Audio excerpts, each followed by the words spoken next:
Hello everybody and welcome back to another video. Well back, I made a video discussing things in Wings of Fire that make zero sense. So, I've decided to revisit that concept.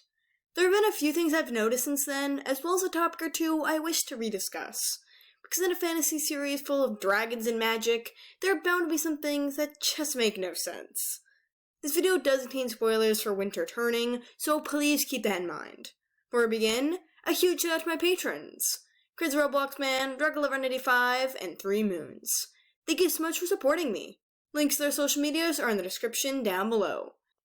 I've added some brand new tiers to my Patreon page for 2023, so I'd recommend checking it out. It's an additional way to support my channel if you're able to. Anyways, without further ado, let's get into the video. Let's get into the first one. Does Fatespeaker have powers? Throughout the Dark Secret and beyond, we see Fatespeaker talk about the powers she claims to have. However, it's eventually revealed that the Nightwings didn't have powers the entire time for 2,000 years. And yet, Fatespeaker is still insistent that she does have a special ability of some kind. When Starflight tries convincing Fatespeaker that her visions aren't real, she replies saying that they feel real. In fact, she's still adamant on the fact that she does possess some kind of an ability, despite everyone telling her otherwise. Now, you may be thinking, well, clearly she doesn't have powers. Fatespeaker was born on the volcano, therefore wasn't able to be born under the moonlight, or any of the 3 moons for that matter. And you'd be right, except it's not that easy. Here's where things get complicated. When Darkstalker observed Fatespeaker, he pointed out that she wasn't a mind reader, but that she may have a weak power of some kind. But when we look at her design, she has the signature silver teardrop scales by her eyes, something that only mind readers have been known to have. It appears in the graphic novels and was described countless times in the books, even becoming a point of conversation in Moon Rising. Bio has already got the chance to interview Tui T Sutherland for the Last Continent's release party. She was able to ask a lot of burning questions. And fortunately for us, she brought up the whole question of Fatespeaker's powers in the interview. So, here's Tui's say on the matter. Fatespeaker is a weak mind reader who can only really sense the emotions coming from other dragons, though she can't actually read minds. She also confirmed that Fatespeaker is not a seer and can't actually see the future. Even with this explanation, I'm still confused. Everything just contradicts each other. It was never outright said in the books, and you're just led to believe that she fabricated all of her powers in her head. But yet, according to the author, she really does have powers, which makes sense considering her silver teardrop scales. I seriously had to do a lot of digging to come to this answer, and I don't feel entirely satisfied by it.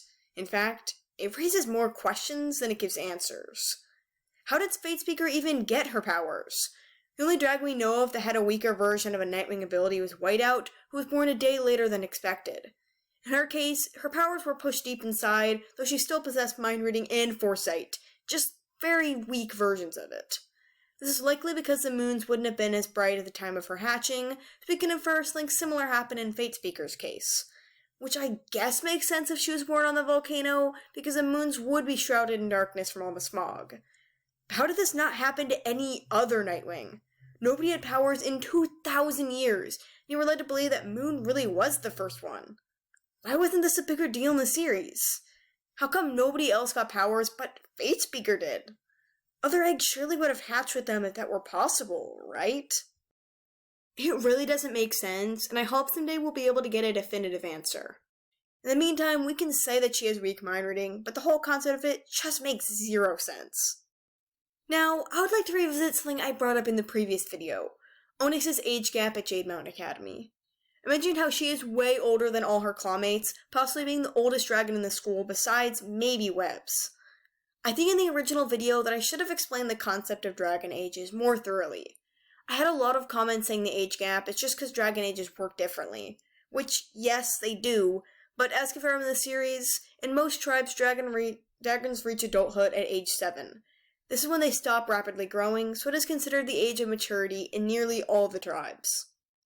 Keep in mind that the Dragonets of Destiny are all 7, having just reached adulthood. They'd be around 18 in human years or so. The students at Jade Mountain Academy range from the ages of around 4 to 7. Onyx, on the other hand, is 19. Put things into perspective, other characters that are at a similar age are Queen Glacier, Kestrel, Moroseer, etc., who are all confirmed to be over 20.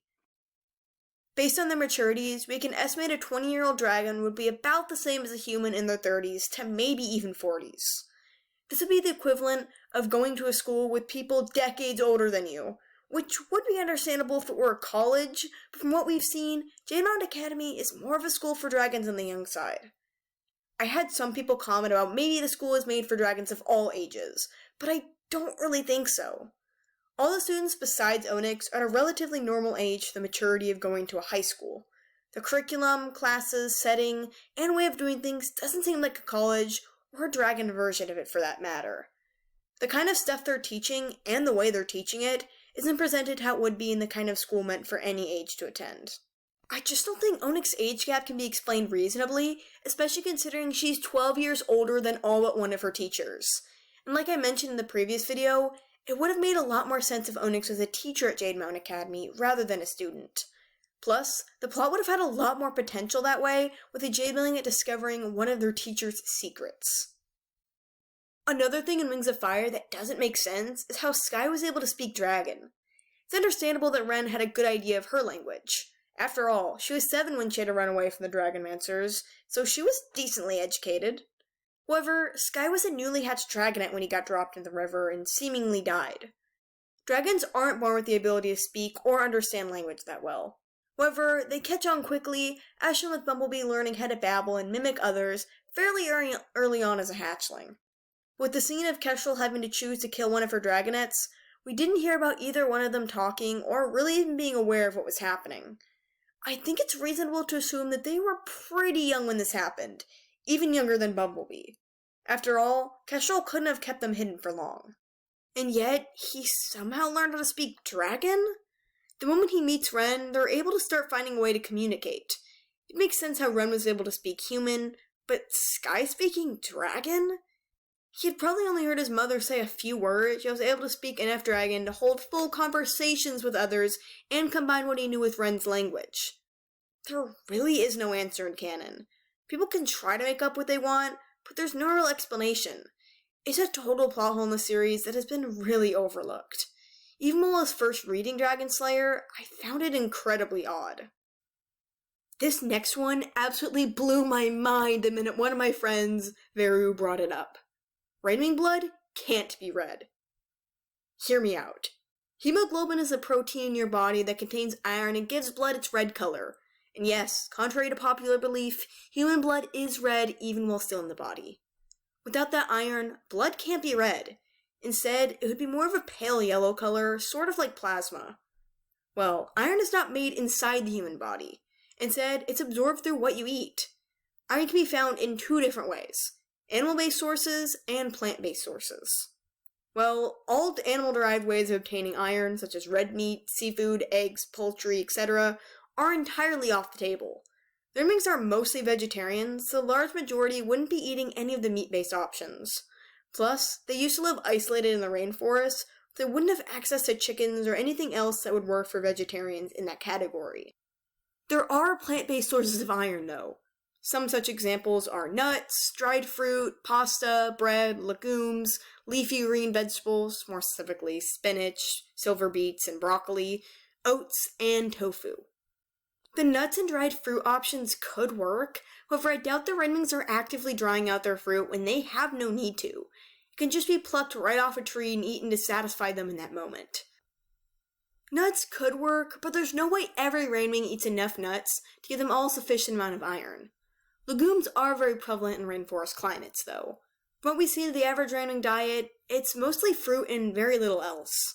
I doubt it's common to consume such food, even if there is a possibility it grows there.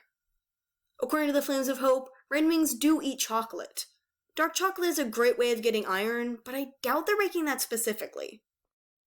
Most dark chocolate has milk in it and is composed of cocoa liquor, cocoa butter, and sugar.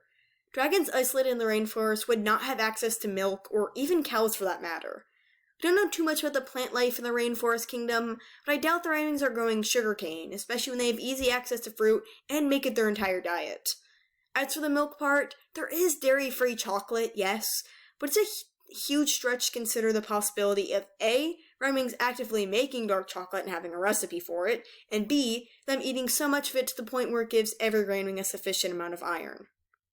We can probably assume that the concept of chocolate is somewhat new to them, seeing as it wasn't mentioned until the Flames of Hope. This may be because ingredients can now be exported and they have access to things they didn't have before in order to make it. Bread, pasta, oats, and tofu couldn't even be considered because the RainWings didn't have access to any of the necessary ingredients required to make these, nor were they ever mentioned as being part of the tribe's diet. There are a select few of these that there is a possibility of RainWings eating. However, it wouldn't be nearly enough for them to get a sufficient amount of iron to turn their blood red. They seem to thrive off the energy the sunlight gives them, seemingly allowing them to survive without an amount of iron. In fact, RainWings not getting the energy they need from the sun can also be related to iron deficiency symptoms. The fatigue, weakness, paleness, irritability, it may be a stretch, but I do think it's possible that RainWings make up for the lack of iron in their diet by absorbing energy from the sun. Though that obviously wouldn't work in the real world, it could be some kind of accidentally written in loophole. Iron does give you energy, after all. So in reality, I believe it to be nearly impossible for RainWing blood to be red. Instead, it should be more of a pale yellow color if one was looking at this scientifically. Anyways, to tip this video, I am not a scientist, but I do believe I did a sufficient amount of researching in preparation for this video. However, if I did get anything wrong, please do let me know. I love biology, but I'm not an expert of any means. Still, I had a lot of fun working on this video. There are quite a few things Wings of Fire that don't make a lot of sense. Which of these have been on your mind for a while, or perhaps were first introduced to you today? Let me know down below. Thank you all so much for watching, and I'll see you in the next video. Bye!